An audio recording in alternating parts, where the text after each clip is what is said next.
اب سوال یہ ہے کہ کیا شب برات کی کوئی مخصوص عبادات ہیں؟ تو یقینی طور پر اللہ سبحانہ تعالیٰ کے جو پسندیدہ اعمال ہیں، کوئی اس پہ نہیں کہہ سکتے کہ یہ واجب ہے، یہ عمل اس رات کرنا ہے۔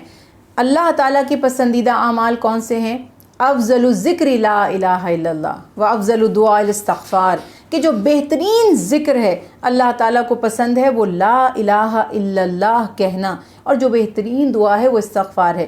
تو کوئی قید نہیں ہے کہ کیا کوئی پرٹیکولر چیزیں ہی پڑھی جائیں، نوافل پڑھیے، تسبیحات پڑھیے، اللہ سبحانہ وتعالیٰ سے استغفار کی کثرت کیجیے، کیونکہ استغفار اٹ سیلف ایک دعا ہے اور ہمارے ہر گناہ کو بخشوانے اور ہماری دعاؤں کی قبولیت کا ذریعہ ہے۔ پھر کوئی پابندی نہیں کہ کیا پوری رات عبادت کرنی ہے یا کچھ گھنٹے کرنی ہے۔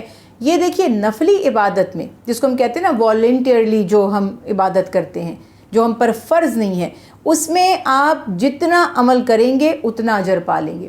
قرآن پاک میں اللہ سبحانہ وتعالیٰ نے فرمایا کہ اللہ کسی کے اجر کو، مومن مرد ہو یا عورت، جو عمل کرتا ہے اللہ کی رضا کے لیے، اسے اللہ تعالیٰ ضائع نہیں فرماتے۔ تو جتنی آپ کو توفیق ہو، کوئی 10 منٹ بیٹھ کر تسبیح پڑھ لیتا ہے، کوئی 2 نفل پڑھ لیتا ہے، کوئی 4 پڑھ لیتا ہے، کوئی 100 پڑھ لیتا ہے، حسب توفیق، جتنا جتنا ہم عمل کرتے جائیں گے۔ مگر بہترین عمل یہ ہے کہ اپنے گناہوں کی مغفرت طلب کریں، کیونکہ ہم نے جو واقعہ سنا، جو حدیث مبارکہ سنی، تو پتہ چلا کہ یہ مغفرت کا ایک بہانہ ہے، مغفرت کی ایک رات ہے۔ تو اس میں اپنے گناہوں کی اللہ تعالیٰ سے معافی طلب کی جائے، آنے والی زندگی کے لیے تقویٰ کا سوال کیا جائے اور نوافل کی کثرت کی جائے، جتنا ہو سکے شب بیداری کریں اور اللہ سبحانہ و تعالیٰ کا ذکر۔ بعض لوگ صلاۃ و تسبیح کا اہتمام کرتے ہیں، بہترین عمل ہے۔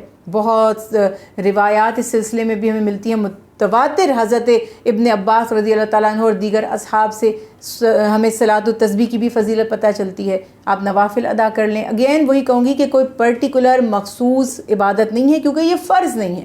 تو نفل میں آپ کی چوائسیز ہیں، آپ کیا کرنا چاہتے ہیں، اللہ کو کیسے راضی کرنا چاہتے ہیں، لیکن وہی کام آپ کر سکتے ہیں جو اللہ کے حبیب اور آپ صلی اللہ علیہ وسلم کے ساتھیوں نے کیا۔ یعنی میں کوئی نیا عبادت کا طریقہ آپ کے سامنے پیش نہیں کر سکتی، آپ کو وہی عبادات کرنی پڑیں گی جو ہمارے دین میں پسندیدہ۔ کم سے کم عبادات میں استغفار کی ایک تسبیح کر لیں، کتنا آسان ہے۔ پیارے محمد مصطفیٰ صلی اللہ علیہ وسلم فرماتے ہیں استغفار کیا کرو، بے شک میں بھی دن میں 70 مرتبہ استغفار کرتا ہوں۔ ایک حدیث مبارکہ میں فرمایا 100 مرتبہ استغفار کرتا ہوں۔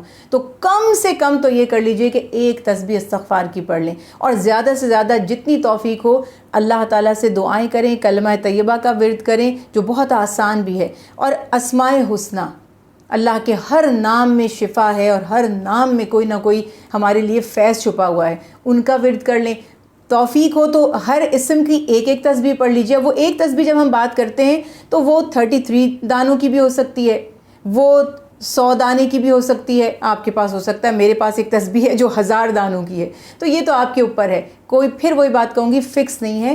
کم سے کم 2 نفل پڑھ لیجئے، اللہ تعالیٰ سے صلاۃ الحاجات مانگ لیجئے، اللہ تعالیٰ سے صلاۃ التوبہ 2 نفل پڑھ کے نیت کر کے اللہ سے اپنے گناہوں کی معافی طلب کر لیجئے۔ انشاءاللہ سب اعمال اللہ کی بارگاہ میں قبول کیے جائیں گے۔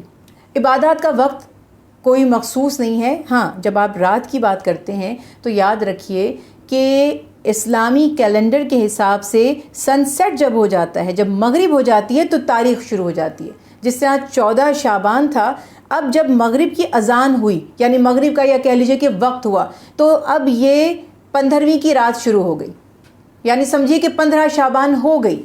اس سے لے کر فجر کے وقت سے پہلے تک یہ رات رہے گی عبادت کے لیے، اور دن تو اگلا رہے گا ہی۔ اور یہی تعلیمات ہیں آپ صلی اللہ علیہ وسلم کی، اور ہمارے اسلاف کا یہ طریقہ بھی ہے کہ شب برات یعنی نصف شعبان پوری رات عبادت کی، اور جس کو جتنی توفیق ہوئی۔ میرا ہرگز کہنے کا مطلب یہ نہیں ہے کہ اگر آپ نے پوری رات عبادت نہیں کی تو آپ کو ثواب نہیں ملے گا، یہ تو اللہ کی رحمتیں ہیں۔